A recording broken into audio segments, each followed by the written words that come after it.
Hello, all of you wonderful people out there in the world and the one or two assholes.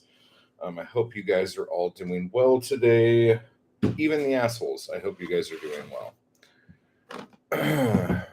I'm not a monster. So let's get us a little closer, shall us? So, how's everybody doing today? Um, I was super pissed off this morning, so I had to go for a fucking walk and go to the grocery store and figure out um, what I was going to make for dinner tonight. And then I got myself a treat at Maggie's and then went and paid the parking garage and then walked up the hill.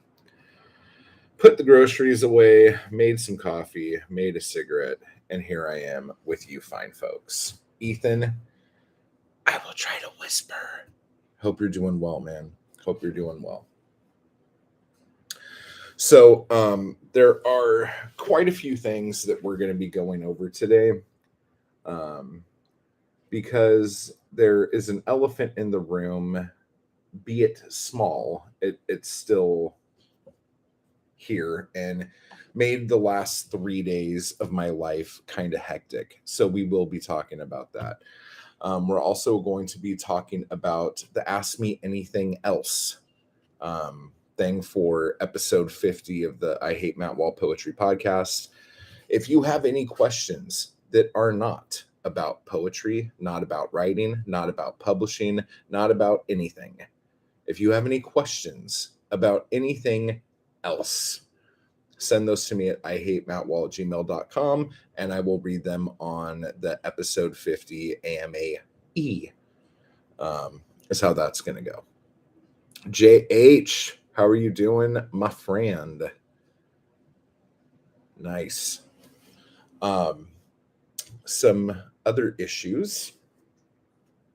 Speaking of issues, we could go right into this. The Blood Rag was supposed to come out this weekend, issue 8. But because of some shit that happened the last couple days, I have to pull a poem out of it and put another poem into it.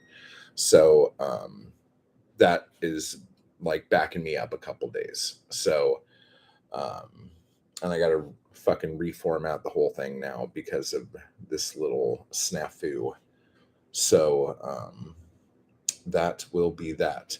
Other things we're going to be talking about today. We are going to be talking about the Anarchy Crew Code of Conduct because no matter how fucking crystal clear I make it, apparently there are people who can't grasp simple things. So I will try to say it in an even simpler way for everyone to be able to understand.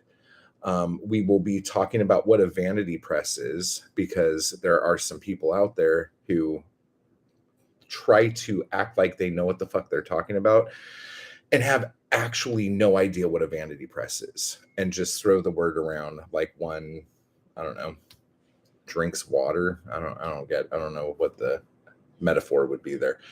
And then we're going to talk about what it's like being a con man, because that's apparently something I am right now. All of these things coincide with nailing your brand. So that's good. I appreciate that.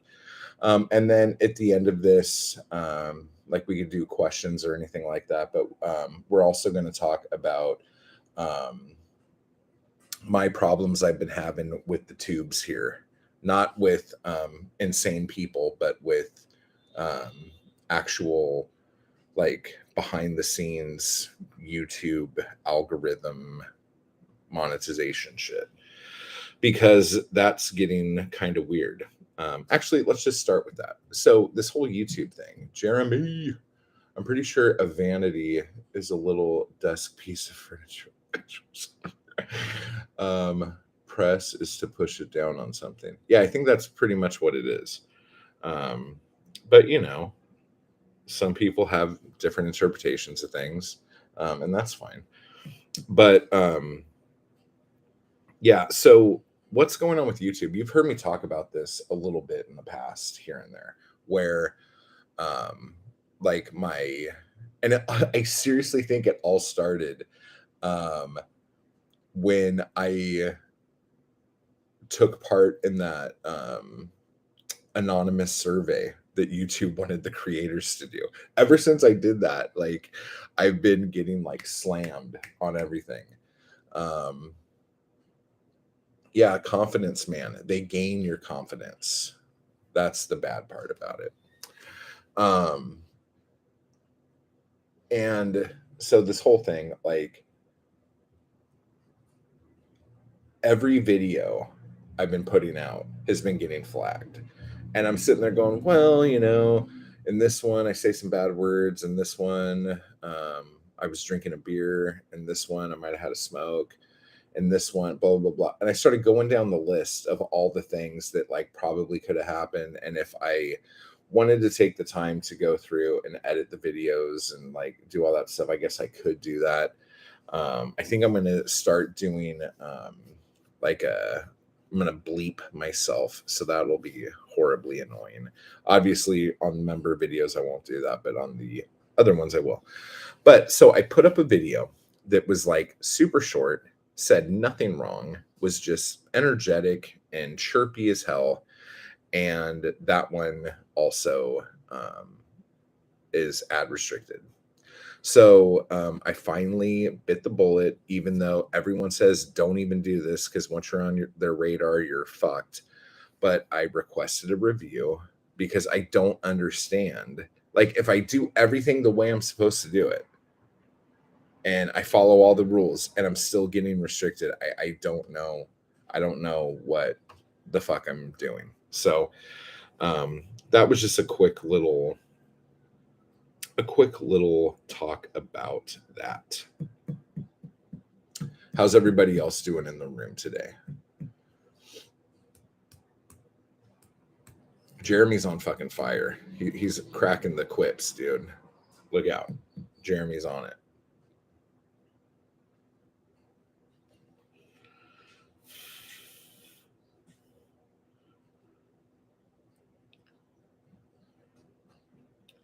Okay. So I'm going to go over life is good. Okay, good. I'm going to go over and smash those thumbs, guys. Like, YouTube's not going to tell people that this live stream is amazing by itself. I'm just joking. Okay. So the last couple days, things that have happened. We're going to get into that. But first, try Ethan. Oh my gosh. Trying to finish an article on praise and defense of Adam Sandler as a comedian. Wow.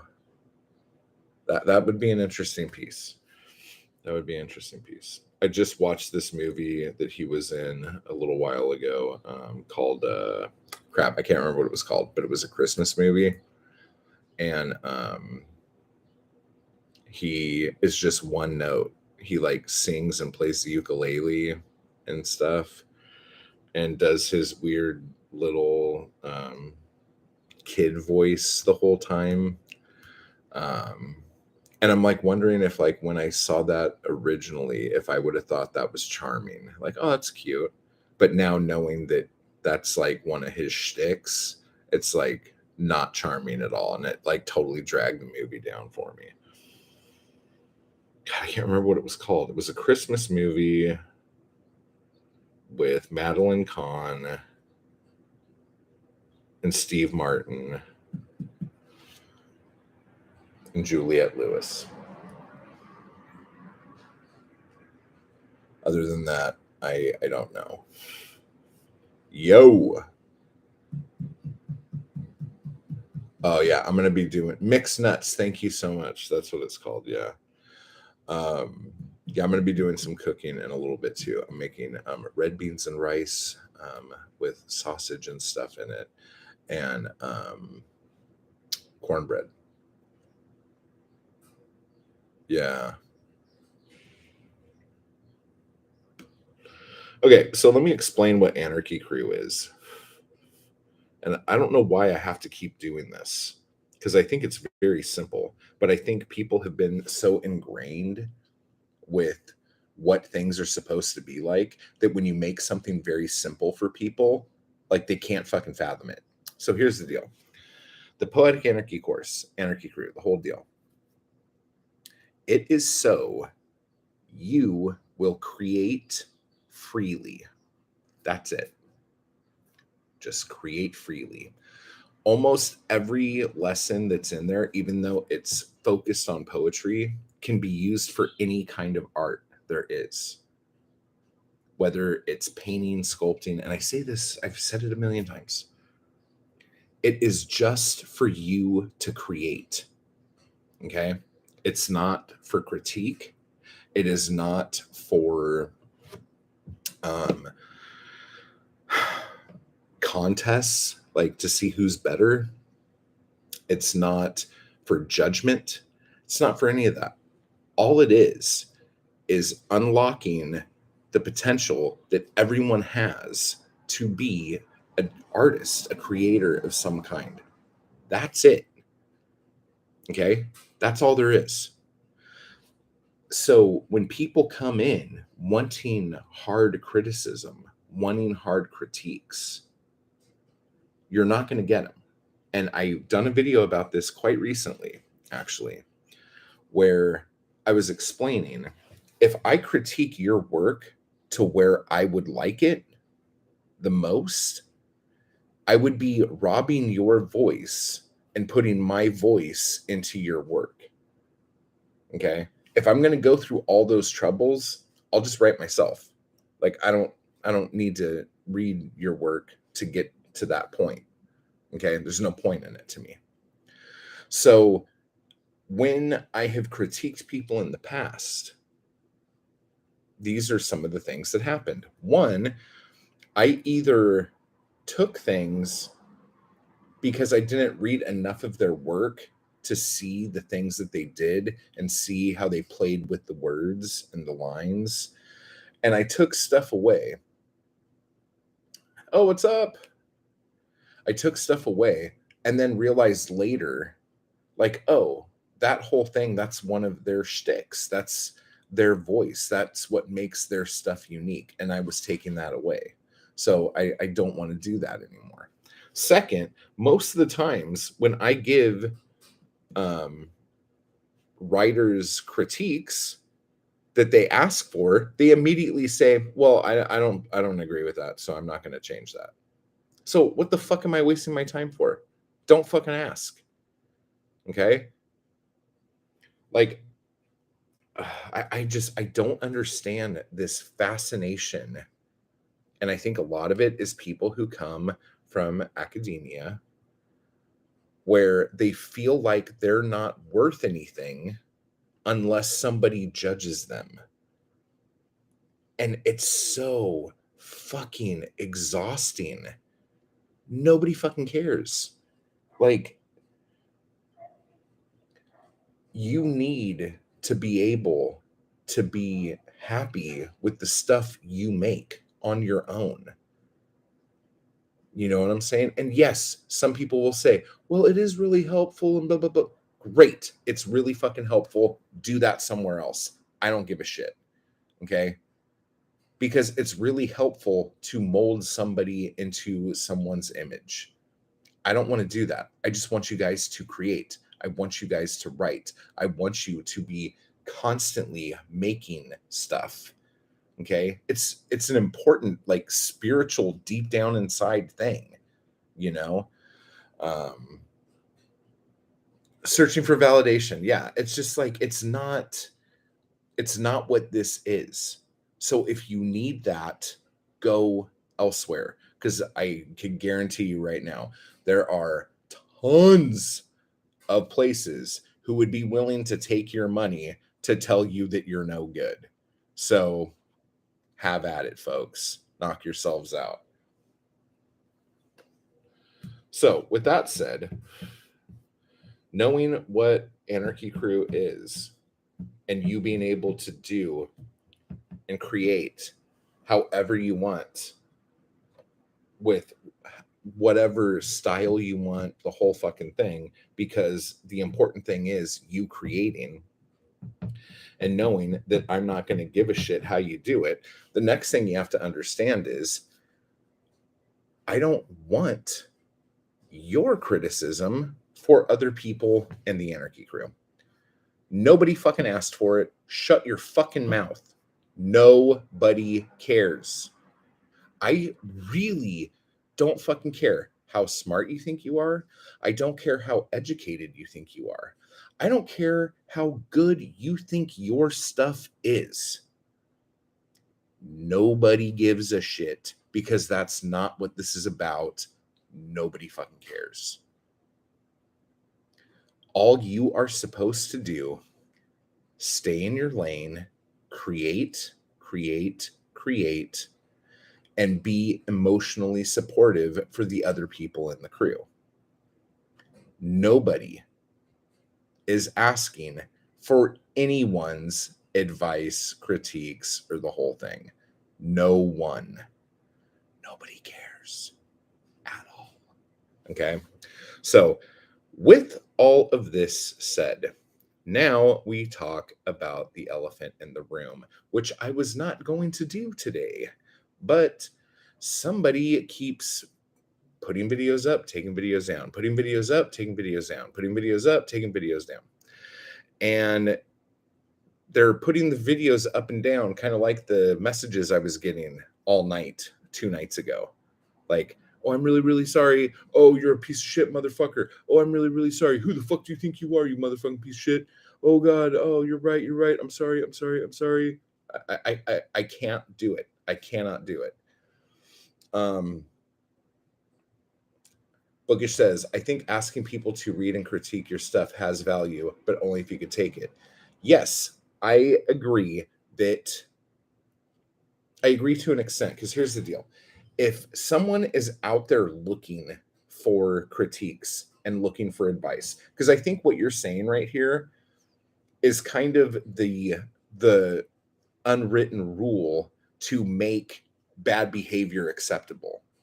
Because the whole reason why anybody, I'm trying to think of another analogy I could use here. Let's say music. Can you imagine if like Eddie Van Halen was like going up to every guitar player he knew, asking for validation on his guitar playing, instead of just playing his fucking guitar and being a fucking legend? Okay. I'm trying to think of other things like Nirvana. Nirvana exploded. Nirvana was huge as shit. Nirvana did what Nirvana wanted to do. And yes, a lot of this has to do with the marketing machine behind everything. But in other forms of art, in filmmaking, in acting, in music, and just stuff I've been involved in, I've never seen the incessant need for people to have someone tell them like how shit or good their stuff is. And usually they're expecting you to say it's really good and they're just wanting to hear the praise. But then they're like, oh, well, actually, this, and that. And then you're like, oh, fuck. Wasn't expecting that. And some people get really fucking defensive when you fucking say anything about their fucking work. I would rather there be a bunch of writers out there who were true to themselves, said what they fucking meant in a way they meant to say it, and just see how it fucking lands and see how it sits. To me, that's art. Like having somebody constantly like critique you and validate you and massage everything you're doing, that kind of stops becoming art and becomes more of a group project or a product. You know what I'm saying? It's like that's just how I see it. And now if you see it in a different way, that's perfectly fine, because art is subjective and it's supposed to be fucking subjective. So that's great, you know? Let me see something here. Hello, so poetic. Shaylin says, what if you say something positive, like I really like that metaphor, like not suggesting them to change just like complimenting and appreciating. Yeah, if you want to like appreciate somebody and compliment them, you can, you know. What I have noticed when I have tried to take that approach, if I compliment something in somebody's poem, most people immediately think that means that I hate the thing that happened before it and the thing that happened after it. And that's why I said that this one middle part was good. It's like you're damned if you do, you're damned if you don't. So, like, nobody can take criticism, and then people are going to go, well, you know, people in the academic circles, they're more apt to taking criticism because that's what everything. Yes, you've been beaten and trained to have people tell you what's good and what's not, and it's just like, of course that's how it is. Fuck. um Let me see. Booker says, before you ask for that input, you have to be confident in what your vision is. True, true, true. Which is probably why most people, when you give them criticism, they're like, yeah, I don't really like that. Good analogy. Musicians make music because they enjoy it, and writing books or poetry often has the need for a judgment with it. Yeah, that is true. Could be because music is more of an open field and books weren't as easy to publish until recently. Maybe. um it possible needs a different culture around it. Yeah, and I think honestly, as time goes on, like 50 years from now, um it will be a lot different, because as you are going to see in a little bit here, there is a huge divide still where people who haven't been in the industry for 30 or 40 fucking years are still thinking that the industry works the same way now than it did before the internet. And that's just stupid. Like any business, the internet completely changed everything, and you either get on board or you die. That's it. Like, I don't know another, like, there's no other way of saying it. Um, Jeremy says, what I'm hearing is Poetic Anarchy is a writing group with the sole purpose of providing positive emotional support to one another, not a place for critique. Exactly. Like, it's not about critique. Like, everyone is their own thing and everyone creates differently, and everyone's work stands on its own because of who wrote it, when they wrote it, why they wrote it, and the whole fucking thing. It's everyone's art. Like, you wouldn't go into, I don't know, like, I can make analogies about galleries. I can make analogies about all sorts of other shit. And like, I would rather like Poetic Anarchy be more of, I don't want to say it like this, but more of a movement than anything else. Like, people need to pull their fucking heads out of their asses. That's it. I think your approach, the artists and the audience have power without the middleman. Yeah, totally. Love the idea of what you're saying because it brings the potential for growth. Yes, because there is stuff that I wrote years ago that is very different than what I write now. But without that stuff I wrote back then, that I wouldn't be writing the stuff I'm writing now. It's total growth. Uh, I seek input not on direction or style, but on coherence. Maybe that's a nonfiction writer thing. Yeah. And like, honestly, there is a lot to be said with, like, I've written poems and then somebody read them and I'm like, was that too out there, or did you understand what I was saying? Like, did this make sense, or was it just lofty? You know, like stuff like that. Because when I'm writing it, it makes sense to me, but that doesn't mean it's going to make sense to anybody else. And when you, this is the best thing to do when you are asking for critiques. If you want your work critiqued, you need to ask specific questions about things that you are worried about. Don't just hand somebody something and say, tell me what you think. And this is another thing we've talked about on here before. You have to be specific so people know what they're looking for, so they know how to help you if that is what you were looking for. Um,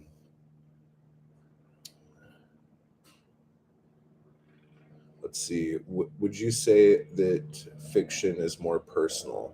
More personal than what? Than nonfiction?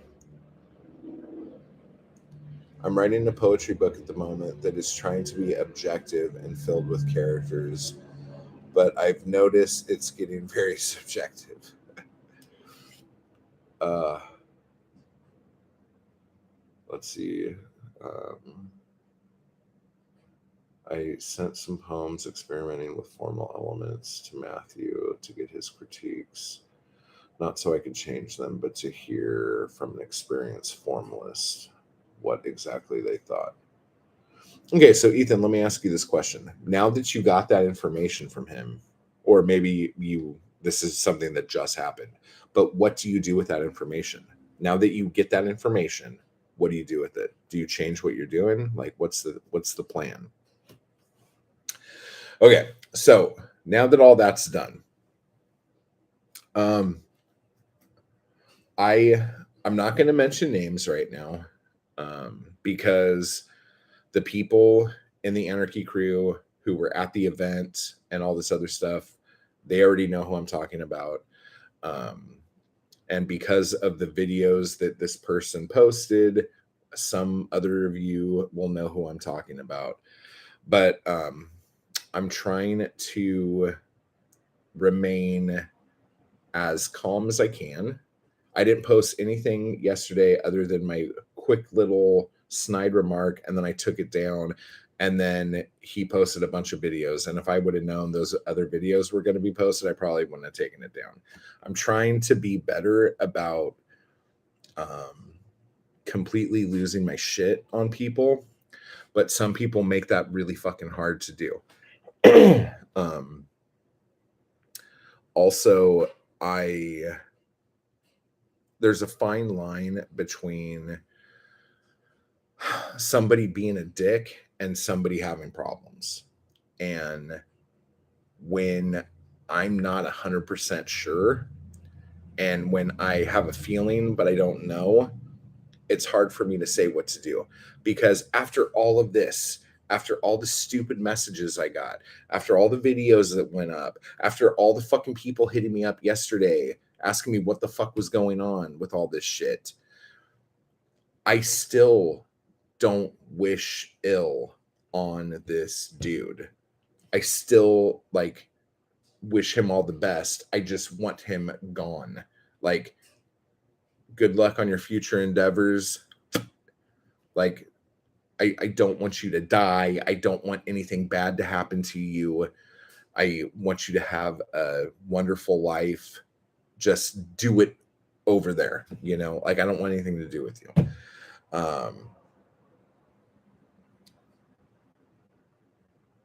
Okay, I'm gonna come back to what you said, Ethan. I gotta get this train going, or else we'll never get anywhere.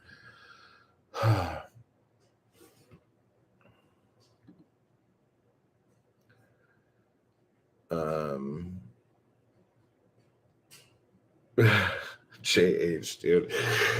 Um, if you never lose your shit, you'll soon be full of shit, and then you'll explode, making a shit storm. This is an ancient online proverb.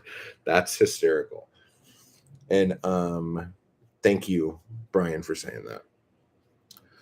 So, what happened was, I guess I have to back up a little bit here.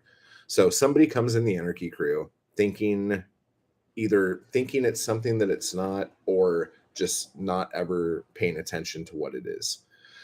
And I made a video about this and didn't name the dude, and basically subtweeted a video to him where he was sending me poems every day.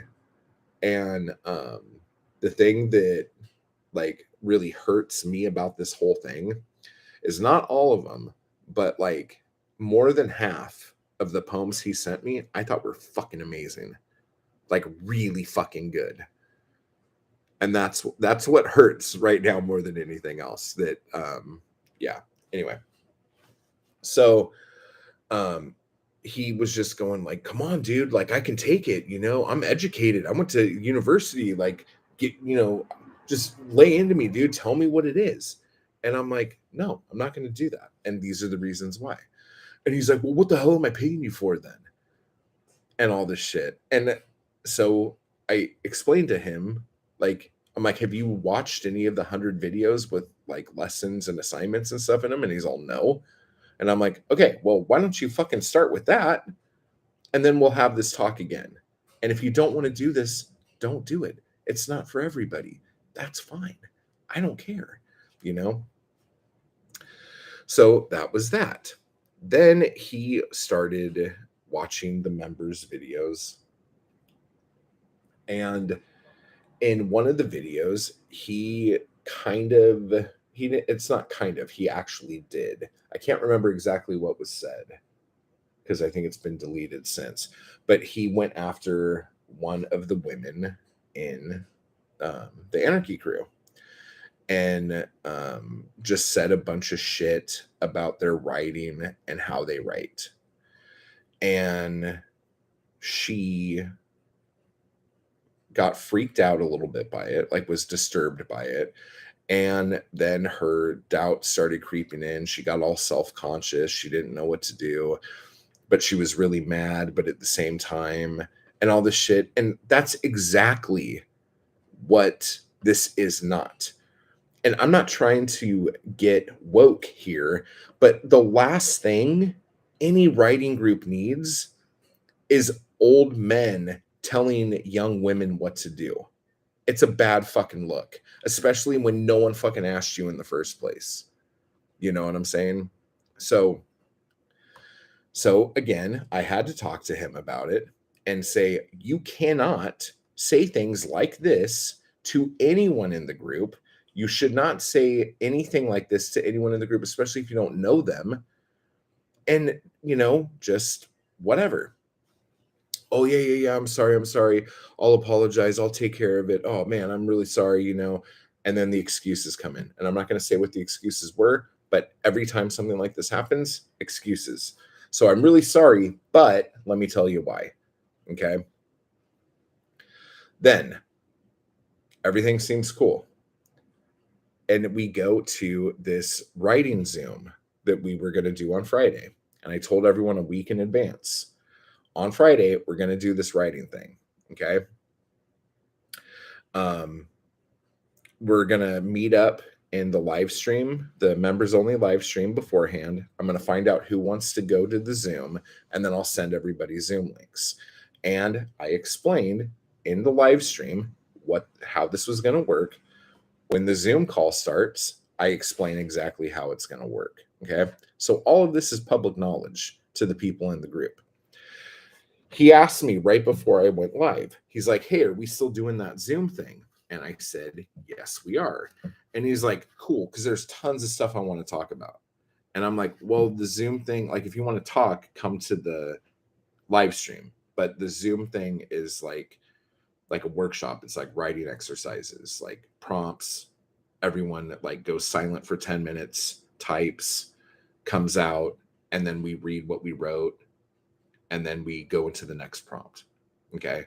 Like it's not a thing on how you like, it's not like a hangout. Like it's not like we're just shooting the shit because we got nothing better to do with our lives kind of thing. And he's like, oh yeah. Okay. So he understands everything's fine. The Zoom call starts. Everything's going really, really well. And he gets there like an hour late, which the funny thing is, it's fine that he got there late. I don't give a shit about that, but that somehow turned into like a huge part of his alibi as to why he did the things he did, which I don't fucking understand. It doesn't matter. So he was late, and when he got there, someone was reading a poem that they just wrote, and he was very courteous. He didn't say anything. Hello, chill baby. Hello, Shaylin. Oh, wait, Shaylin, I already said hello to you, but yeah, you're right. Like, you were super clear in the live stream and in the Zoom about the ground rules for the workshop. Yes, thank you. So he was very polite. He let the person finish reading their poem, And then after the poem was done, I again explained to him, because I knew if anyone was going to have a problem with this, it was going to be him. And I said the rules. I'm like, this is what we're doing. I'm going to give you guys a prompt. We're going to write for 10 minutes, come back and read. And like, I don't remember if I said write in silence, but I said that earlier in the day when I was talking to him, and I said it earlier in the Zoom or in the live stream. So like, and I've been thinking about it. I'm like, did I forget to say in silence again? Is that why this whole thing fucking happened? Like, whatever. So, he didn't say anything because, yeah, I had to have said it because he didn't say anything. He went like this, like, so he knew what was happening next. Okay. Start the clock. Everyone's typing, everyone's writing. 10 minutes. Okay. This is supposed to be. I don't even think we got to 2 minutes. It was like right at or around 2 minutes. He says, I want to laugh out loud at so and so because they're not writing. I mute him. Okay. And I go into the chat to send him a direct message saying, this is silent time, dude. I'm not going to tell you again. Like, don't talk first. Second, do not fucking make anyone feel awkward. Do not make anyone feel insecure. However people create is how they create, and it's none of your fucking business, and nobody fucking asked you. Okay? But before I could type all this, he unmuted himself and said, I want to laugh out loud at so and so because they're not writing. Now, at that point, I just booted him because we were all working, we were all doing shit, and he wasn't playing by the rules. So I kicked him out of the Zoom call. If I would have known the amount of chaos that would have caused, I don't know if I ever would have done a Zoom call ever in my life. Okay? This is the stupidest fucking thing that's ever fucking happened. He got so mad. He immediately, and like, again, we still have like 6 minutes left of this writing thing we're doing. My phone is just, and like my mic was muted or whatever, but my phone's like bleep, bleep, bleep, bleep. What the hell, man? Why are you trying to do that to me? Why you make me look like that in front of everybody? What are you trying to do, man? That's really not cool, man. I'm really fucking pissed. Okay. And so then I explained everything to him. And he started arguing again. I'm like, dude, there is no argument here. This is my group. These are the fucking rules. If you don't follow the rules, you're not in the group. That's it. This isn't even a conversation. This is not a debate. I am telling you what's happening, and you could either take it or you don't have to. That's it. And then he's like, oh shit, dude, I'm really sorry. I'm really sorry. You know, God, man, I'm really sorry. And all this shit. And it was great. And he was fine. And I'm like, you know what, dude? It's cool. Don't worry about it. We're finishing up right now anyway. It's not a big deal. Everything's cool. All right.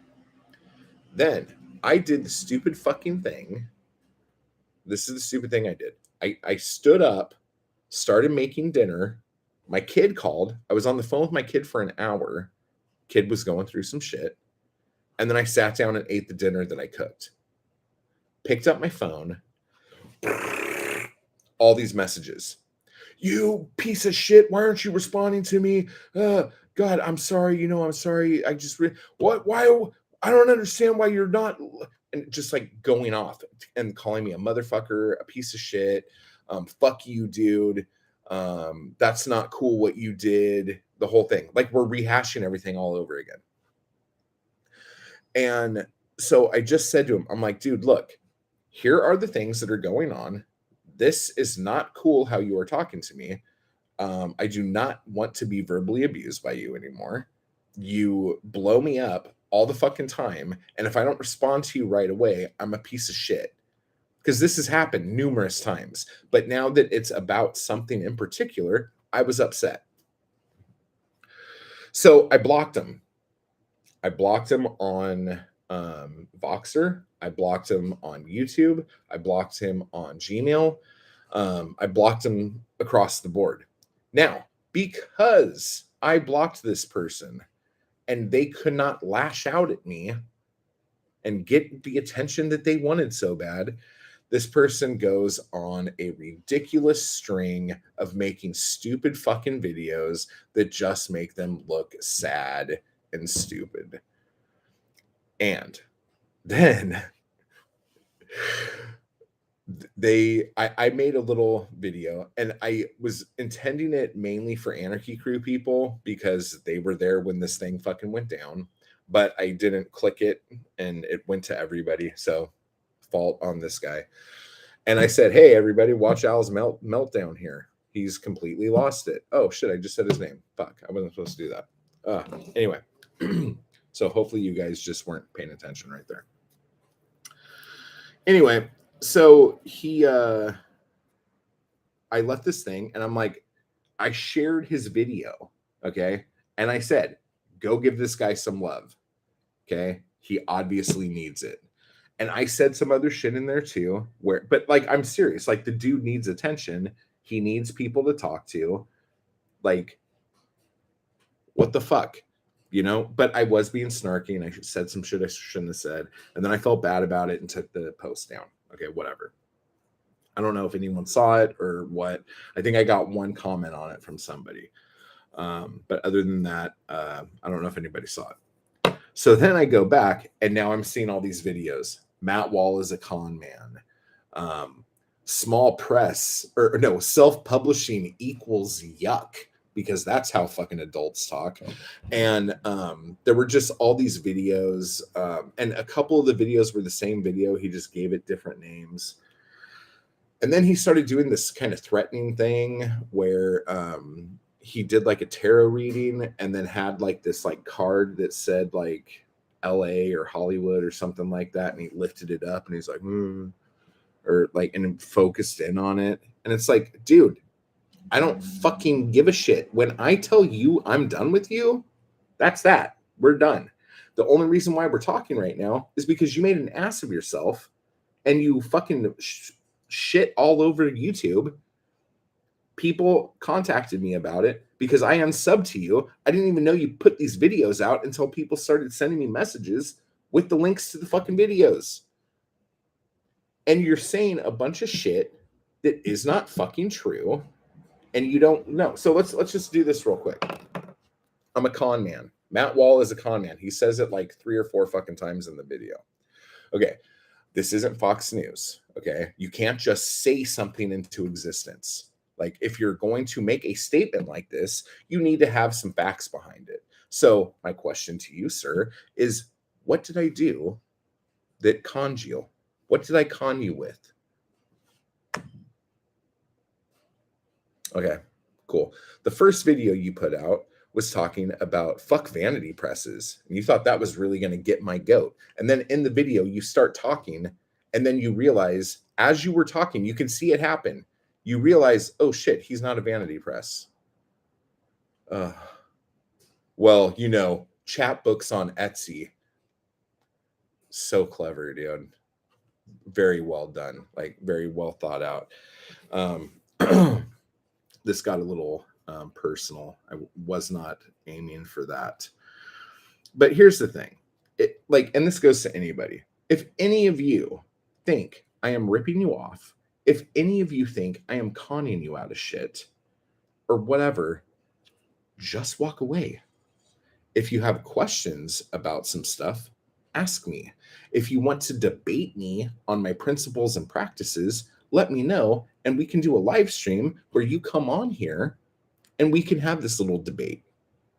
Because you have, and because I know me and I know what I'm fucking doing, there is no evidence, there's no proof, there's no nothing. There's nothing that you can say I'm doing that's conning you out of anything? There's nothing. So this whole thing with the vanity press, just so you guys know what a fucking vanity press is, because this guy who I'm talking about um, started like throwing around his credentials as to why he knows all the stuff that he knows, and we'll talk about that in a minute. But what a vanity press is like, let's say I started a press called Coffee Mug Press, and I had a little logo and a website.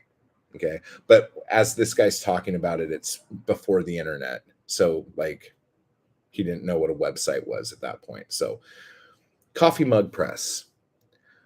And our slogan is, I'll put out fucking anything and I won't even fucking read it. Okay.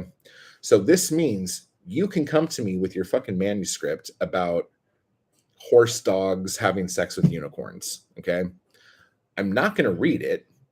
You're going to hand it to me, and I'm going to look at how many pages it is, and I'll say, okay, this is going to cost you X amount of dollars to get this book printed with Coffee Mug Press on the spine. And then we'll give you the books, and you can do whatever the fuck you want with them, because I don't give a shit. So pay me all the money to put this together and then get the fuck out of my office. That's what a fucking vanity press is. Fucking dork. Doesn't even fucking know what the fuck it is. Okay, whatever. A independent press or a small press, and these are actually two different things. Actually, I'm not even going to get into that really. But I do want to say another thing about this, because he said, you need an ISBN, an ISBN number. That's publishing. Okay. This was an actual quote.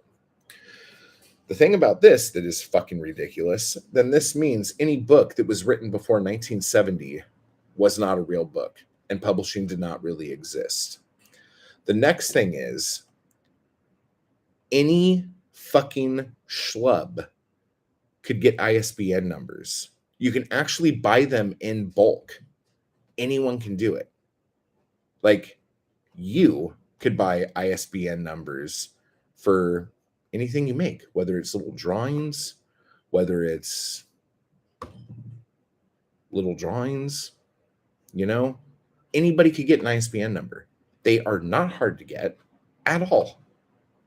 So having an ISBN number does not make you a fucking publisher, you dumb shit. Next.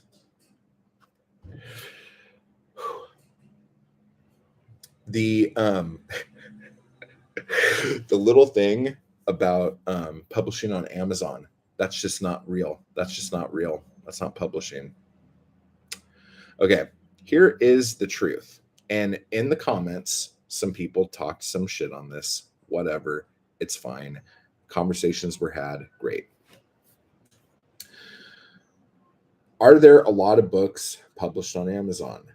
Yes. Are there a lot of self-published books published on Amazon? Yes, actually. And if you watch the video I did on the market, you would have seen that 50% of the books that are published on Amazon are self-published authors. I honestly think that number's low. I think it's higher than that. I really, really do.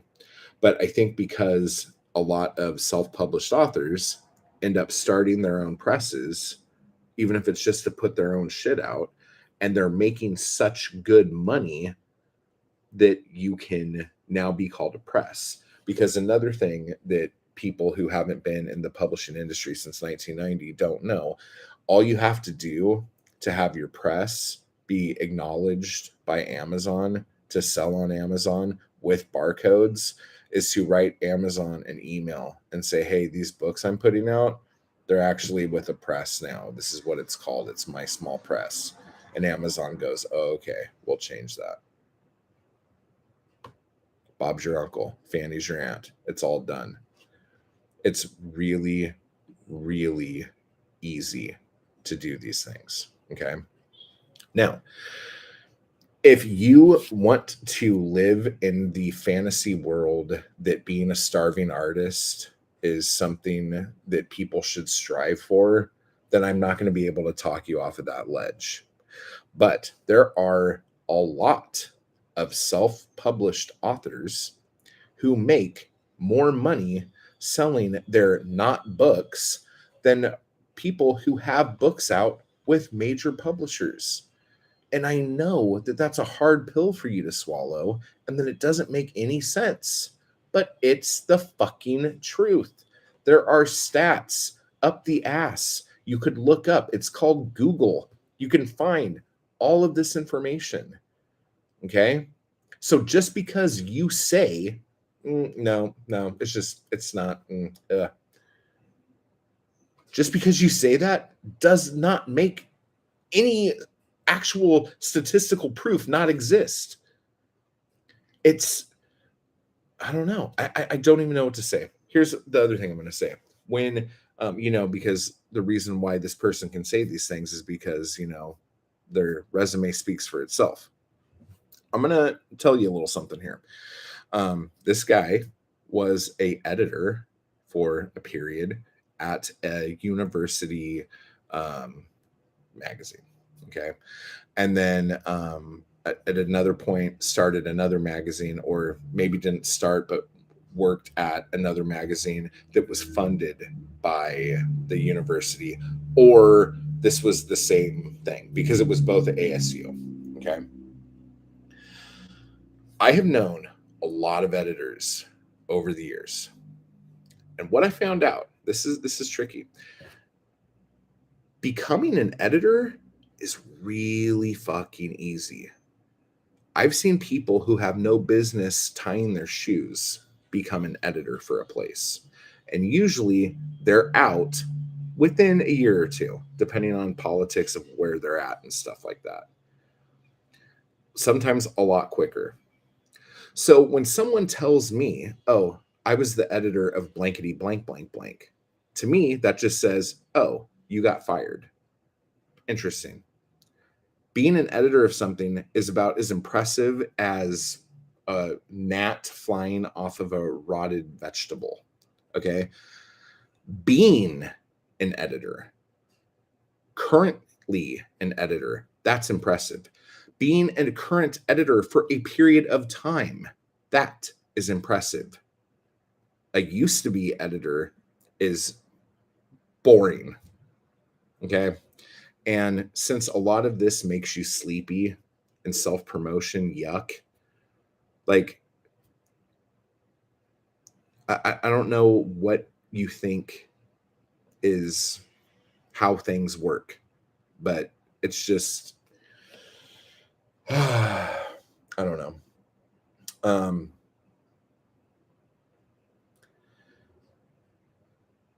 Oh yeah, hybrid publishers. Yeah. I'm gonna have to go back through these in a minute here. So with all that said,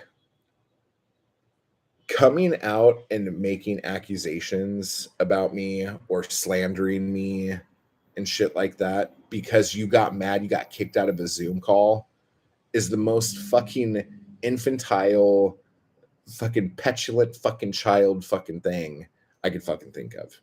Okay. So I'm glad we are done. I'm glad we can walk away. All right. Just like you said, I'm trying not to put your name in my mouth. Okay. So if we can both agree to shut the fuck up about this, it'll never come up again. Okay. But, and you know how that works out. I don't want to do this, dude. I don't want to do this. I really don't want to, like, fucking be angry with you. I don't want to fucking hate on you, like, but I don't want to fucking talk to you. Like, we're done. That's over. I just want to go. Like you said, you wanted to move on, but you keep putting the videos up and down. Like, you take them off, you put them up. You take them down, you put them up. So if you're going to continue to, like, hate Matt Wall, cool. I'm on brand. Everything's working out according to plan. But I don't want to do this, dude. I got other shit to do. And I don't know, like, if you want to keep this going, I could, I don't know, play the voicemails you left me, play the Voxer messages you left me, that go against everything that you said in your videos. You know, I have to redo the blood rag now. I have to take your poem out because I'm not going to fucking promote your shit anymore. That ship has fucking sailed. So anyway, this whole thing's fucking stupid and I'm done. What else did I want to fucking talk about? And then we'll go into reading the comments here. Okay, we hit that. Oh, I guess the Ask Me Anything Else for the 50th episode of the I Hate Mount Wall Poetry podcast. If you have any questions that aren't about poetry, self-publishing, publishing, writing, anything like that, just random fucking questions, send those to ihatemountwallgmail.com and I will answer them on the 50th episode. Oh yeah, I'm trying to think of what else there is. Everything's like paused a little bit right now because whenever something stupid like this happens, the first thing I think in my head is like, this is why I don't like people. This is why I like stay to myself. This is why I don't want to do things where I reach out and like build things with people and all this shit. Because when you have people who can fly off the handle like that at any fucking moment, like it makes everything else feel gross. And like right after the Zoom call or the next day, I can't remember who, I think someone from Anarchy Crew wrote and asked if we were going to do another one next week because they missed this one. And I'm like, I don't know if I'm ever going to do them again because like, I don't want to fucking deal with that shit again. I got stuff to fucking do. I got fucking a life to live that isn't fucking babysitting fucking grown ass fucking men, you know? So it's just, I don't know. But like, I realized that like, that's not everybody, you know? And like, to be honest, in the last, what is this going to be, 3 years now going on that I've been doing like Poetic Anarchy. I've only really had 2 people that were problems and maybe a half of one, like a third, maybe a third. So like, you know, maybe, I don't know. I just don't fucking know. Okay, let me go through some of these comments here. Okay, so when I asked Ethan about that thing to Bucks,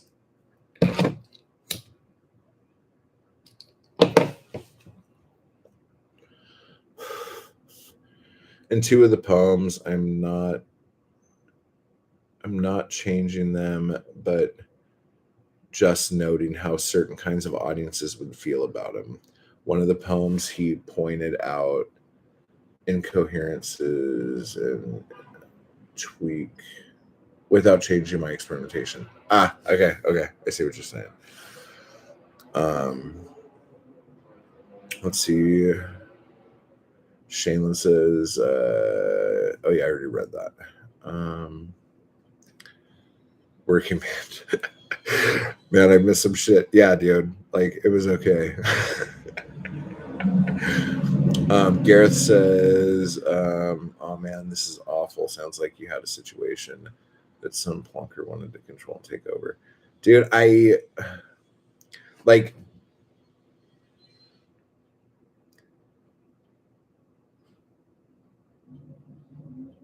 get when somebody is lonely and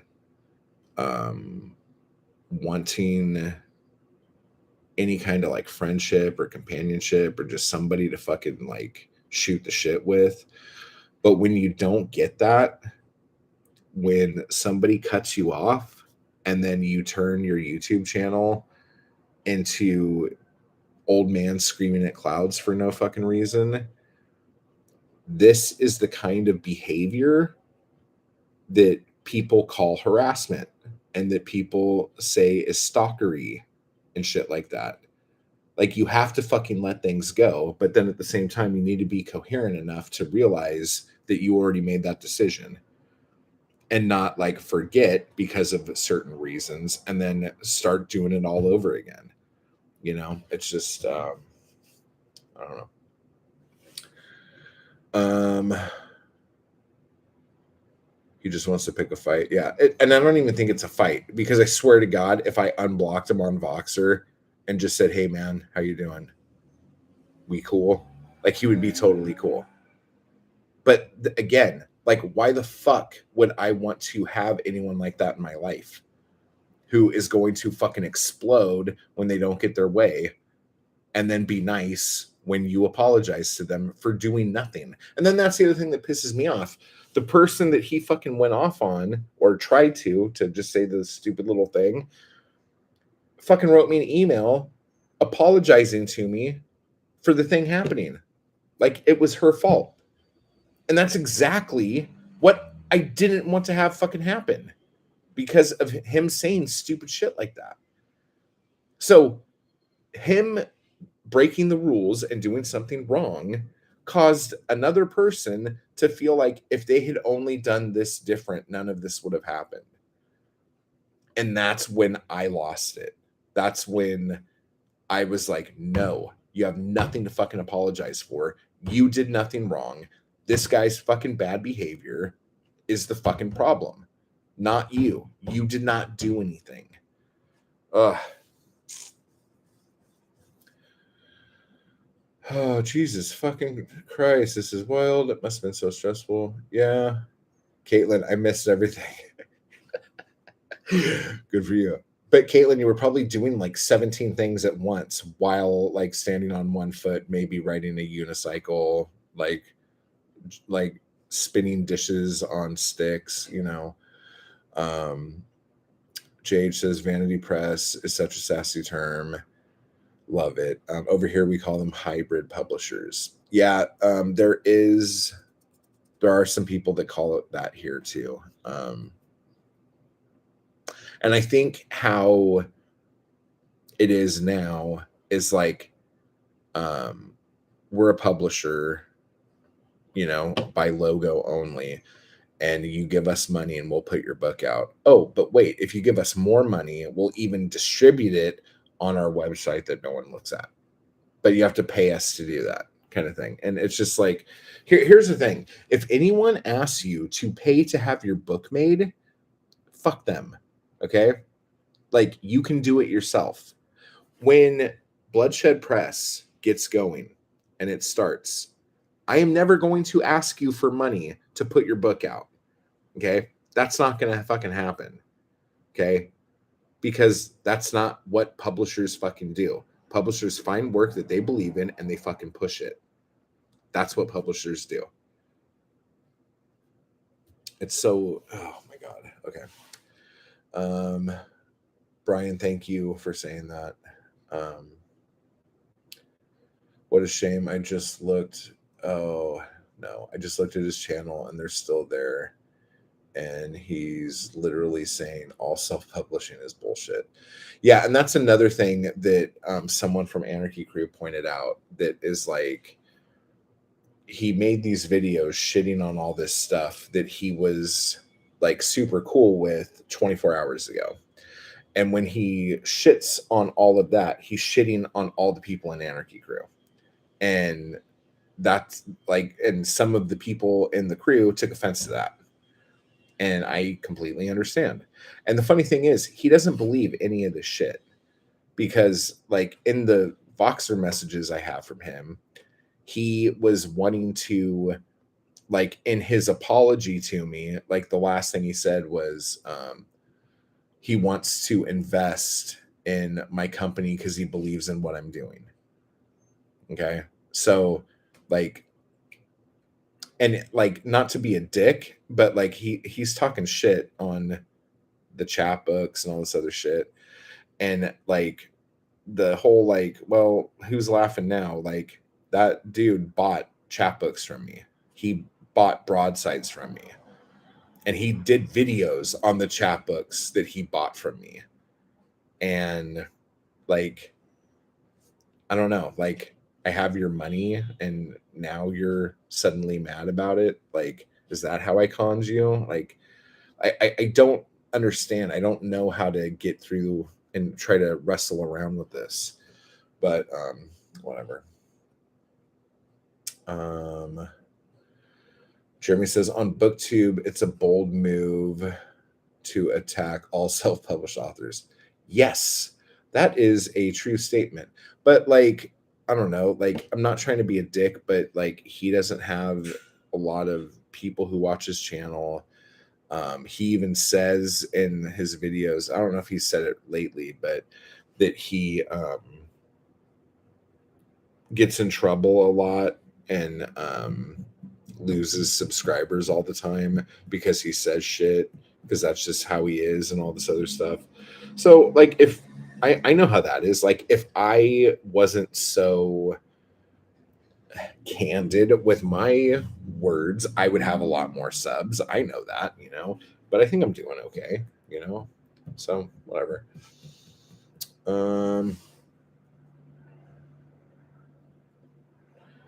the irony is that Ulysses was self-published, published by a vanity press. People who worked on publishing it started their press to publish that book. Yeah, and like at that point, I don't even know if that would be considered a vanity press. But no, I understand what you're saying. And like one of the things me and him have talked about like tons of times is Walt Whitman. Like Walt Whitman made chapbooks, pamphlets.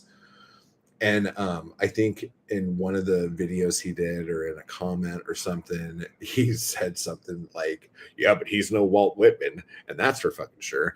But that's funny. Like I fucking laughed when I read that. I was like, "Oh yeah, yeah, yeah." yeah. That's funny. And then the other thing that trips me out, and I don't really understand, like his thing on this, is that he comes from a time when like stapled chapbooks or saddle stitch chapbooks, um, mimeobooks, mimeographs, zines, when all of this stuff just started exploding. And the people that he brags about being published with in these journals and stuff like that, a lot of those journals were mimeographed, stapled magazines. And the people that he brags about being published with are people who put out tons of chapbooks that he doesn't think is publishing. But, whatever. So I don't think he really believes any of this. This is just his like coping mechanism to dig on me, the whole fucking thing. Like, I don't know. And yeah, and he fucking loves Ulysses, dude. So many authors started self-published. I keep hearing. Oh, I just lost it. Where'd it go? Where did it go? I keep hearing. I keep hearing more authors being added to that list. Yeah, and a lot of authors who have been traditionally published are leaving traditional publishing to be self-published because they make more money, and fucking it costs a lot to live. Like what the fuck?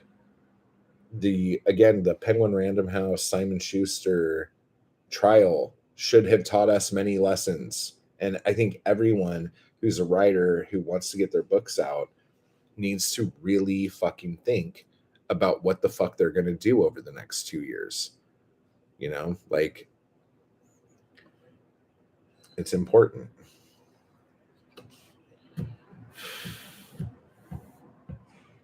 Okay.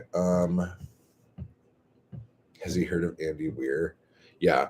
I mean, there's like tons of people that especially now who, I mean, but here's the thing. Yes, there are people who are outliers who make a ridiculous amount of money self-publishing and become super famous. Okay. But there's also a lot of people who make enough money to live self-publishing, and they're not getting rich, but it's better than fucking flipping burgers. Okay. And what happens with a lot of this stuff is that a lot of these presses, or like self-published authors start small. They put books out that have errors in them, you know, but with ebooks, you can go in and fix an error if you find an error. And then as time goes on and money comes in and you build an audience, you up your game. You hire better people for covers, you hire better editors, you hire people to do your marketing, you pay for fucking Amazon ads and Facebook ads and all this other fucking shit and BookBub ads. You become an actual fucking publisher, you know? And the bottom line here is, and this has nothing to do with class or education or anything. When you are making a entertainment product, your job is to build a fucking audience. That's it. That's your job. Okay? And it's not like, well, you know, I really don't think books unless they're, you know, and that's not a book. It's just like, oh, buy my book. It's not a, okay. It's fucking stupid that you are building an audience. That's it. That's all you're supposed to do. And how do you build? Well, you're like, well, you got to make good content. Yeah, that's how you build a fucking audience. Like, you take care of the people who take care of you. It's totally fucking symbiotic relationship. You give good content to your people and your people pay for that content. So you cannot fucking starve and not be fucking homeless. Like, this is not rocket science. This is so fucking simple. I don't understand. Yes, it is needlessly aggressive, and I'm trying really hard to not feed into that. So I'm sure some of the things I've said today have been a little, I shouldn't have done that. But I'm trying. I am trying. Ethan says, holy shit, man, I'm sorry this happened. Why did he want to join Anarchy Crew in the first place? Because at the time, he was like, how do I say this? He was a good acquaintance, you know? Like, I had known him through YouTube for a bit. We chatted on Voxer a bit. He comments on my videos and, you know, all this other stuff. Like, so we had some sort of like relationship there, you know? And I don't know if I should go into this part. I'm not going to go into it. There's a reason why I kind of pulled back a little bit. But that's about it. And so he was down for doing stuff. And I mean, again, the part that fucking sucks is I really like some of his stuff. Like, when I was like, I have it written down somewhere here, but like, I put a list together of like my first like 3 releases that I wanted to launch Bloodshed Press with. And I wanted to do a book of his stuff. Like, that was one of the 3 books I wanted to do. And I didn't tell him this because I hadn't got that far down the fucking line yet, you know? But like, I don't know. It's just whatever. Then Shaylin says, despite that issue, that was hella solid and everyone had dope material. Oh yeah, like, besides that thing fucking happening, the Zoom like writing thing went really good. The prompts went over really well. People were coming up with some really fucking cool shit.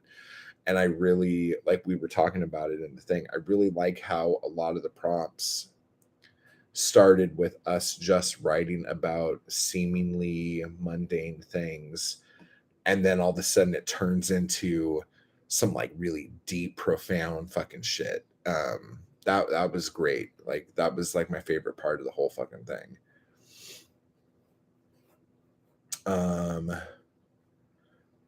Yeah, Ethan, take care, bro. I hope I didn't wake your kid up. To carry on with the music analogy, and this is Gareth saying this, the industry was built by small independent record labels, Chess Records, oh yeah, Motown, Stax, Sun, like, everything comes from something. Like, you don't just like wake up one day and there's the literary conglomerate, you know, like everything starts somewhere. And just like how when Fawcett back in 49, I want to say, started putting out paperback originals, like it turned the whole industry on its head. And every publisher was fucking furious that this company would put out original first run work in a cheap paperback format. Like that, like caused madness. And I don't think anything like that happened again until 2012 with the Kindle Gold Rush. And both of those things are, to me, probably the most important things that happened in publishing in the last 100 years, you know. But you know, some people have a resume, so what the fuck do I know? And Booker says, I wonder if the trend will be, maybe it already is, for traditionally published authors to use that as a bona fide to launch their self-publishing career. Oh, yeah, that's true. Especially if you are like, I think the Brandon Sanderson thing, for those of you who know or don't know about this, I think that was the most telling thing that ever fucking happened from traditional to self. And if you don't know what happened, he had been published by Tor, I think, for years. And then he wanted to do this other series. And I don't know if it started off as just one book he wanted to do, or if he like, and then did stretch goals, but he crowdfunded a new project that he would do on his own, like for his fans. And he ended up making, I can't remember how much it is. Some of you in the chat will know, but he ended up making a fucking ridiculous amount of money on the crowdfunding campaign. And I believe it was enough for him to write like all 6 books in the series and have cool shit like extras and incentives to give to the fans. Over 41 million. Oh my god. Oh my god. And like, I don't know, probably it's the largest Kickstarter ever. Yeah. And so probably half of that, maybe more, maybe less. Actually, probably 40 million of that is like just goes into his pocket. And like everything he has to make and provide to all the people who like put money in, um, probably would cost under $1 million. And I bet whatever book deals he's done and whatever rights to writing books for Amazon and turning it into series and all that shit didn't make anywhere near that. And if you guys knew, like, I don't know if you guys know how much people get when like a property of theirs gets picked up to be a show on Netflix or fucking Apple or Amazon or whatever. But like the original writer of the work usually only gets like, I don't know, anywhere from like $10,000 to $30,000 as like a payment to do that thing. Now, the other thing about this is that most of these deals take years to make. So, like, I don't know, you could be working for like, if that was the only thing you did, you were trying to hustle to see if you could get your book picked up and made into a show. It could take you like, I don't know, 3 years to do this thing. And if you get paid the most you probably would get, that would be like you working for $10,000 a year to just get that one first payoff. It's like you make like nothing. So the fact that if you could build an audience that you could actually make a living, because like way back in the day, back in Shakespeare's day, let's talk about this fucker for a minute. Back in Shakespeare's day, the audience supported the artist. Okay. And that was acceptable. That was fine. That's how it went. You know what I'm saying? Like, if there wasn't an audience there that just walks up, nobody would know anything and he wouldn't make any money. He wouldn't live. And some of you are going, well, Shakespeare didn't really make a lot of money and he had probably gonorrhea or the clap or something like that. And Shakespeare might have been 4 different people. I don't know. I don't know a lot of history on Shakespeare other than what I learned, and I've been trying to forget that ever since. Oh, Gareth says, I'm going to do a video about independent art. Your message is important, man. Oh, dude, thank you so much, man. That's fucking awesome that you said that. Yeah, let me know when you make it, dude. Money is such a weird concept. Sometimes it's like, oh my God, can we not?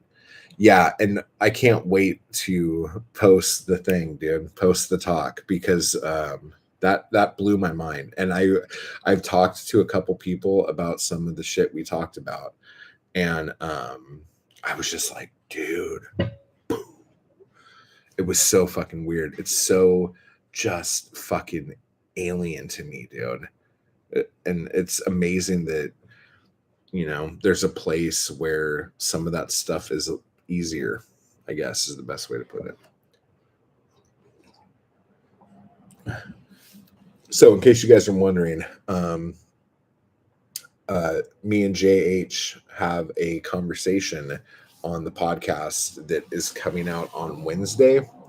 So it'll be on the members feed and my Apple podcast feed on Wednesday. And I'm still trying to get the audio only podcast episodes caught up. Unless I just like throw all of them down at once, that might be a little overkill. I don't know. But we'll see. So it'll get there in a bit. So is everyone else doing okay? This is kind of a long day of me saying all sorts of stuff.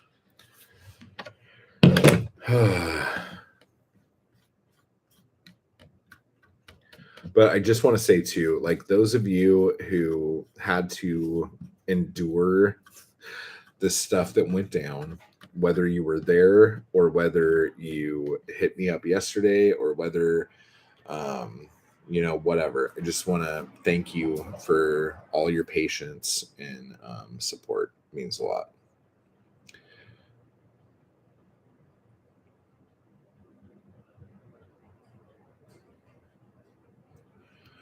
I think I saw that video, Gareth.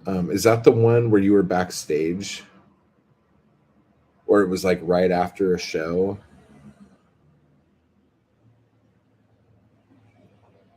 I'll read the comment. It says, I did a video a little while back about how the slightest bit of success means that you've made a difference to someone, even if you got an audience of 10. Dude, let me tell you a story. So the last tour Creeperson went on, and if you don't know, Creeperson was the band I was in for like 10 plus years. But the last tour we were on, it was kind of a shit show tour, because we had a new manager who wasn't with us. They were working out of an office in on the East Coast, and they made a bunch of promises to us and all this other shit. And of course, they don't pan out. But we got to this one venue. I think we were playing in Indianapolis, and it was this venue where it was like where Dillinger got shot, or Dillinger's hideout or something like that. I can't really remember what it was, but it was something about Dillinger, and the whole place smelled like there was a gas leak. And when you come in from the back to load onto the stage, it just like, you're like, it reeks like gas, like this place is about to blow up. And it turns out that I guess the place burned down like about a month or two after we played there. I can't remember the name of the place. I'm so pissed. But it was in Indianapolis. And all of our tour materials, like the posters and all that shit, the guy at the bar said he got them yesterday. And again, like our tour manager was supposed to take care of all this shit. And he's like, yeah, we had on the calendar, we had a TBA, like that, but we didn't know, like I didn't know who was going to be here, but we knew the date was booked with this company or whatever. So that whole thing was kind of shitty. And like again, like I should have done more marketing that week, but again, I was driving a fucking RV. Like I was driving like 14 hours a day. And the funny thing is, like, when you're on the West Coast, I say this all the time, like when you're on the West Coast, you have California, Vegas, San Francisco, Phoenix. Like that's basically your day two, what day two can be. Um, but then once you hit that, like you're in the middle of fucking nowhere for hours. So like if you if you're in Vegas and you don't get a Salt Lake City show, you're fucked. Like that's like all day driving. Like you're driving until like from the moment you leave the show to the moment you're about to load in to play the next show. Like you're constantly on the road kind of thing. And it's fucked like that until you get to Chicago. And then once you hit Chicago, the cities are more like 2 or 3 hours apart and it makes sense and everything's fine. And I always used to be jealous of bands like Chicago and East because you could do all sorts of little tours and there's always places to play that's not going to fucking break you. So every time we would tour, what would end up happening is the first part of the tour, we're like almost broke because like we're just putting money into not dying. And then we'll hit like Chicago or whatever. And then the whole next part of the tour, we're making money hand over fist because our expenses are so much fucking lower. And then like as soon as we hit like, I don't know, like Oklahoma City or Dallas or whatever, then all of a sudden we're like on a sprint. Like we're like, we have to make it home before we run out of money. How are we going to do this?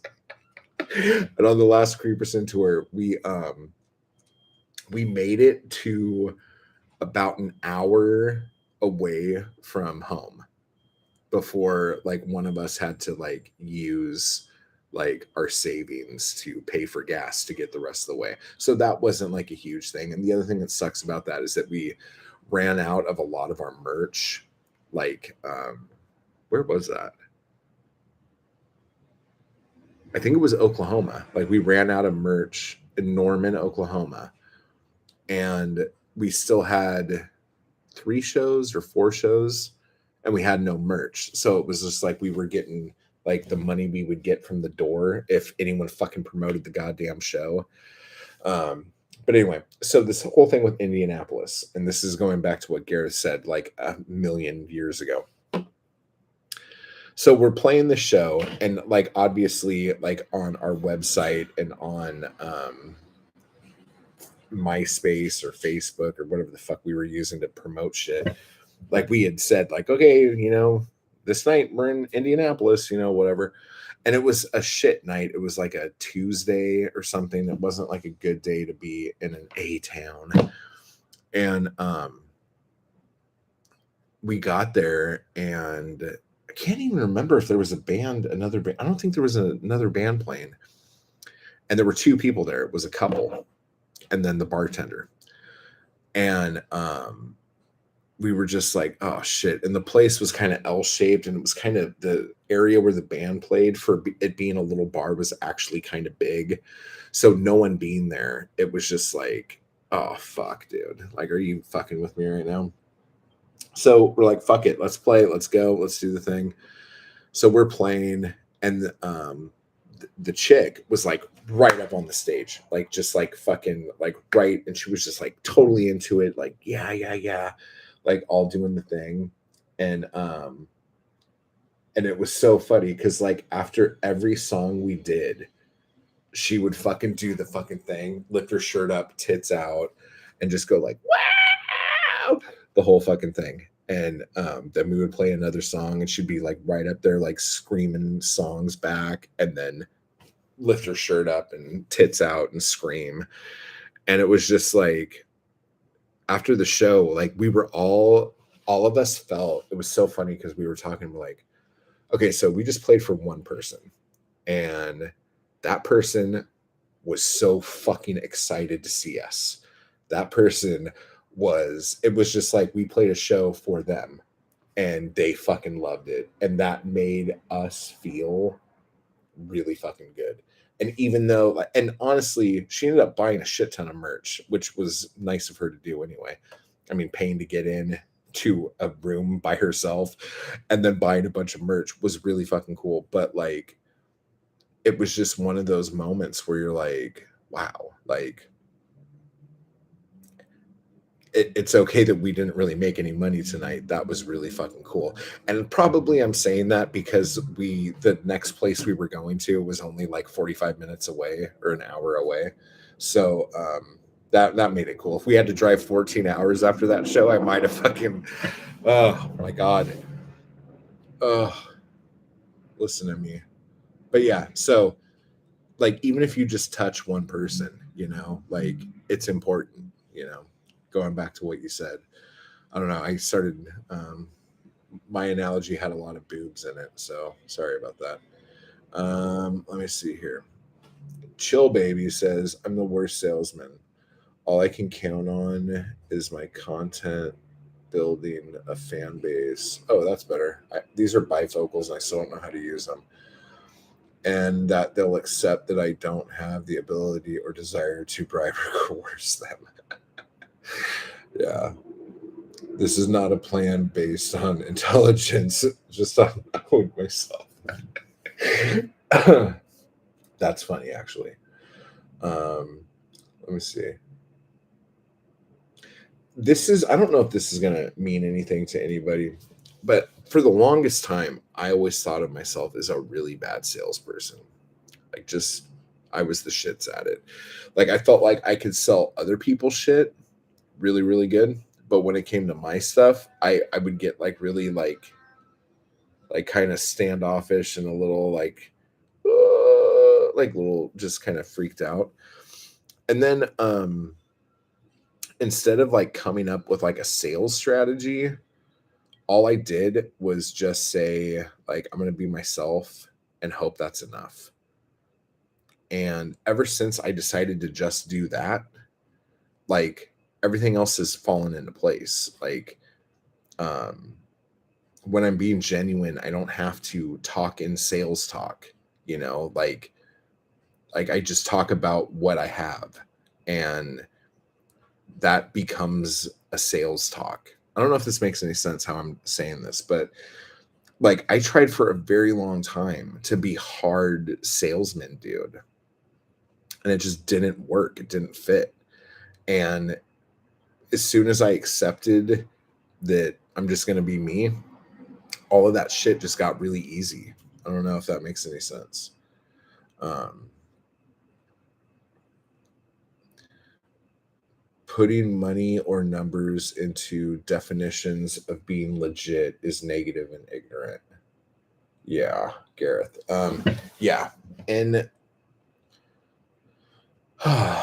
yeah, it is.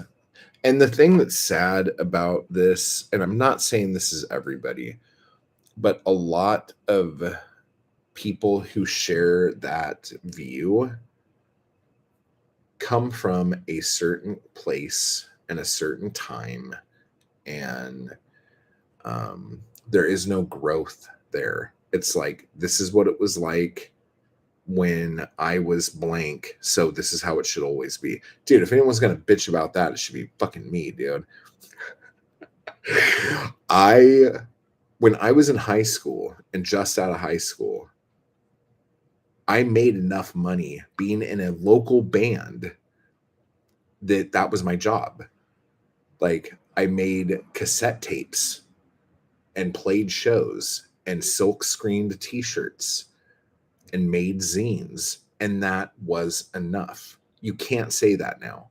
Like you cannot be a local band and have that be your only fucking income, you know, because the internet changed everything. The internet changed how people pay for music. The internet changed the immediacy and like urgency to pay for music, you know. And I am lucky enough to be able to be alive before that happened and after that happened and see how it fucked with me, you know. And like my kid will never understand a world without the internet. It'll not make any fucking sense at all. It'll be like, yeah, that's the beginning of a horror movie, right? No, this is what life was like before you were born. Oh, like you mean like the beginning of a horror movie when people's phones don't work and they can't get online and stuff? Yes, that's what I mean. You know, just like shit like that. So fucking weird.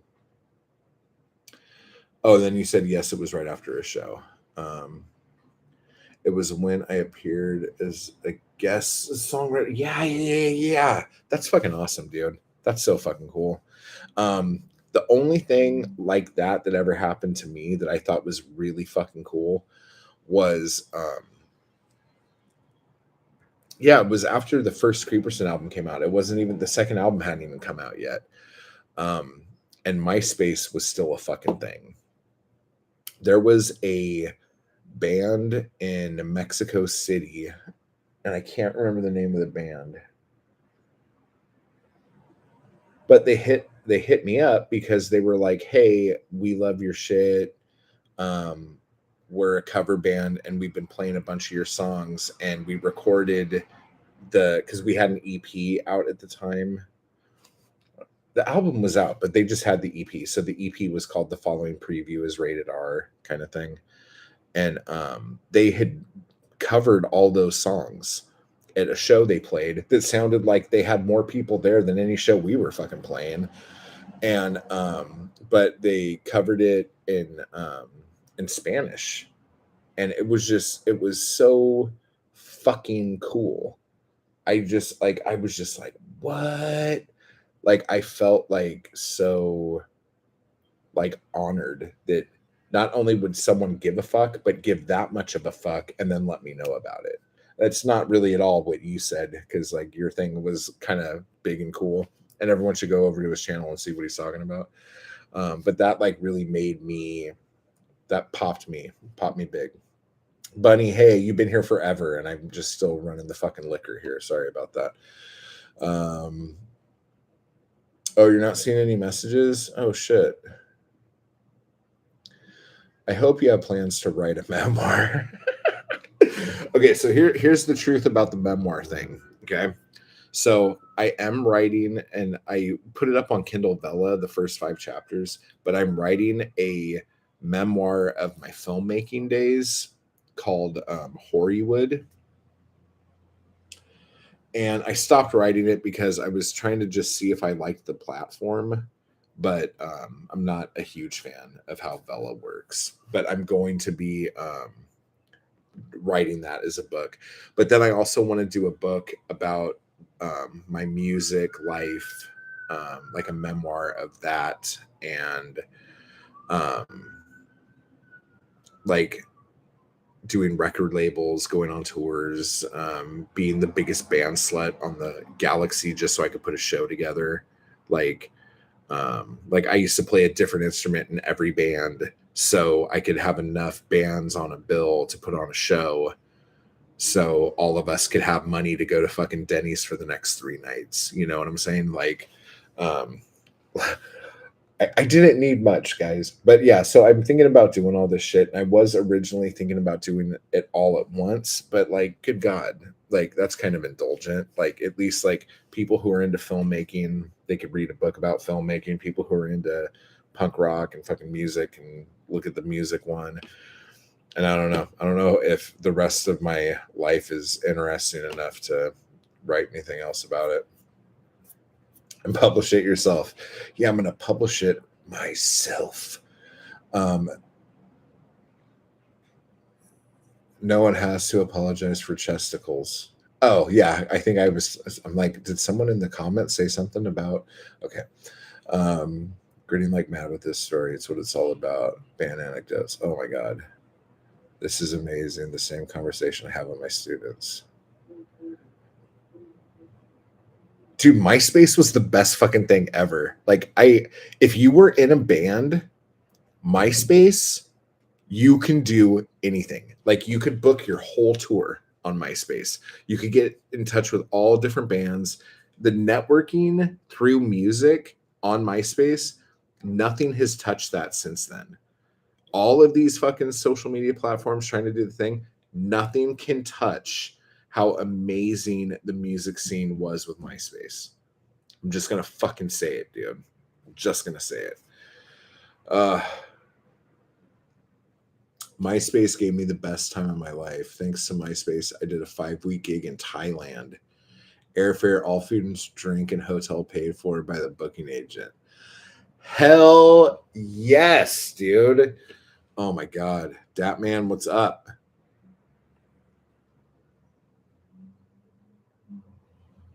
That made me laugh out loud, playing every instrument to set up a gig. Waffle House and Denny's and tour. Now that's what dreams are made of. Such good times. I probably told this story before too, but we were in Chill Baby probably has some amazing tour stories too. You need to pick your brain. But we were in Joplin, Missouri. Is that right? I don't know. It was in the fall of 2011 when this happened. And we were in the RV, and in Colorado, I parked under a tree, and the RV was taller than I thought it was, and it ripped a hole in the roof of the RV, like in the part that goes over the driving bit. Our drummer slept up there, and there was this big fucking hole. And so we're driving through Joplin, or no, we're driving through Missouri, and like we look out the window this way and we see a tornado, and we're like, oh my god, like that's an actual tornado. I'm seeing a fucking tornado. That's like a real honest to god fucking thing happening. Then I turned and looked this way, and there's a tornado over there, and I'm like, oh my god, there's a tornado over there and a tornado over there, and it's like the weather's totally clear where we are on the highway. And I start panicking, and I'm like going, what are we going to do? Like, do we try to outrun it? Can we outrun it? Like, which way is it going? Like, does anyone have any fucking information for me? Because I'm just driving a fucking RV. And we ended up driving, and I think it was in Joplin, but at the Waffle House. And by the time we got there, water was like pouring into the RV through the hole. And so we were trying to fix that.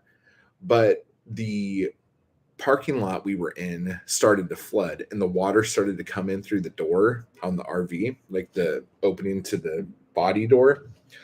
So I turned the fucking car on, or the RV on, and we were trying to move, and we kind of went up, and this was so fucking stupid. And everyone in the Waffle House was up against the window watching us because we just looked like fucking idiots, and we all had like corpse paint on our faces and shit like that. So whatever. But where I parked the RV, it was kind of like this, and all this water's coming, and I'm like, oh my god, we're gonna fucking tip the RV. Like, what the fuck am I doing this for? But then I couldn't move it. And we finally just said, let's go into fucking Waffle House and ride out the storm kind of thing.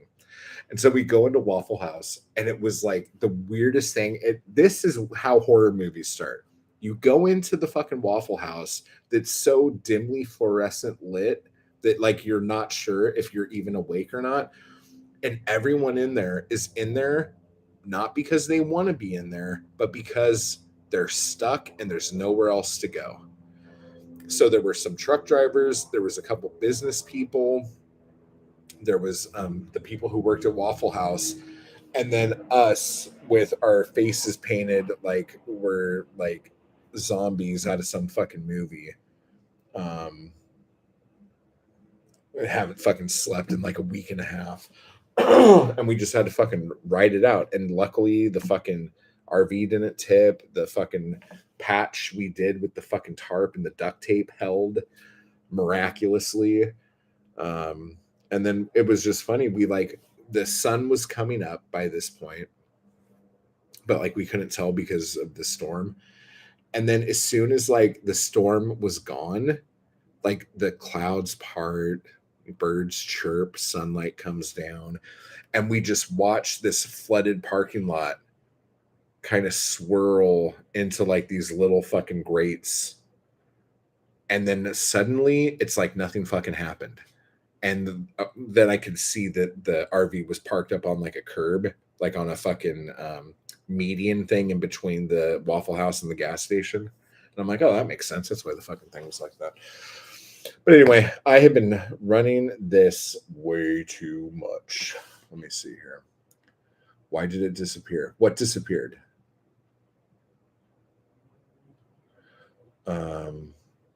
Facebook took a lot of ideas from MySpace and people migrated to that. Yeah, and honestly, when Facebook got scared of Twitter, or no. When MySpace, who got scared first? MySpace tried to do like a bulletin thing, like Twitter did, and then Facebook started the wall because Facebook looked not a lot like MySpace at the time. But like when you first go to the Facebook homepage now and you see that stream of everyone you're friends with and like what they're doing, that used to not be there. You know, like you just had to find people that you were friends with or that you knew and ask them to be your friend. Like all of this like constant stream of information, swiping shit, that didn't happen until like Twitter and Instagram. And then MySpace started doing it and Facebook started doing it. I'm in California. Oh wait, no, back then I think that was in Missouri. And we were either in Joplin, Missouri or Kansas City, I want to say. Great talk, Matt. Thanks, Brian. Yeah, I'm going to be splitting here in a minute, guys. We could do a live stream about gigging if there's others in the chat that have been playing for a bit. Oh, dude, that would be so much fun. Just like talking about like stories, like the good ones, the bad ones, the dirty ones. I don't know. Most of mine are dirty for some fucking reason. Oh my god, MySpace. Yeah, dude. I used Tom's MySpace editor. Were you guys glitter bitches? Do you guys remember glitter bitches that you would go on their page and it would just be like gifs of like shit glittering and like sparkly words and all that shit. MySpace was so much fun, dude. I fucking loved it. It was so good.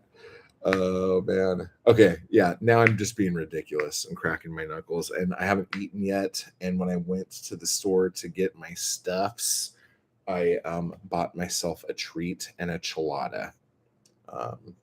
So yeah. So for those of you who didn't know, January's total weight loss was 17 pounds doing intermittent fasting. So, but Gareth, hit me up, dude, if you want to do that. I would fucking absolutely love to do that. All right. Okay, so I'm gonna split. Thank you all of you who support. And again, if you have any questions for the Ask Me Anything that has nothing to do with anything else for episode 50, get those in. My hair looks like shit. I got to do something about this. And I will talk to you guys all later. Thank you guys. Mwah.